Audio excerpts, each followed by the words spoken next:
I always feel really quite humbled by the stories that people contribute. And there's always some blankets that I'm amazed that people are at a stage to part with. This one came from Barbara Painter of Bend, Oregon, and she said that our father graduated from Princeton University in 1929. And he told stories of selling blankets at the Princeton football games in order to help pay his way through school. At that time, his father was in the process of losing everything as the Great Depression began. So it's interesting to think about this blanket in relationship to the Works Progress Administration and the history that sort of is happening simultaneous with it. I'm Seneca and German and Scottish, and in the Native community, our tribe is one of the 6 tribes that make up the Iroquois Nation.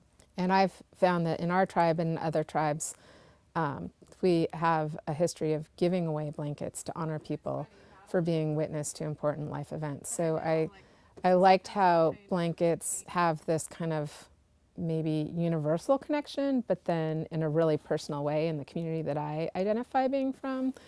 Blankets are really special. In a lot of indigenous beadwork and baskets and weaving, artisans intentionally break the symmetry of a design by adding an odd bead or kind of breaking the symmetry. And it's to show human imperfection and also a way of honoring the creator. And in some ways, I think moments like this that sort of aren't clean and precise and don't kind of conceal themselves in the way we expect in the object, I think adds to the personality of the piece. And in a way also kind of adds to the visual experience. It sort of like breaks from the repetition of the stacking by kind of coming below these other blankets. For a day and a half or so, we had this team from Axiom Custom come over, and they had this device that sort of looked like an iron, for lack of a better word. They would scan one side, and then the next side, and then the other side, and they took back that content in their computer and looked at it more closely to make sure that the information had actually completely synced up. And then that digital file is read by a computer that talks with a CNC machine and does the actual custom cutting.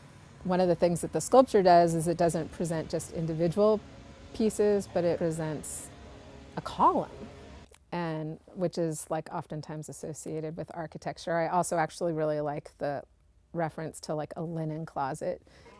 But I think it's this really important relationship between part and whole that is hopefully communicated, and how we all are connected and related, and our stories are a part of that, and our neighborly relationships are a part of that.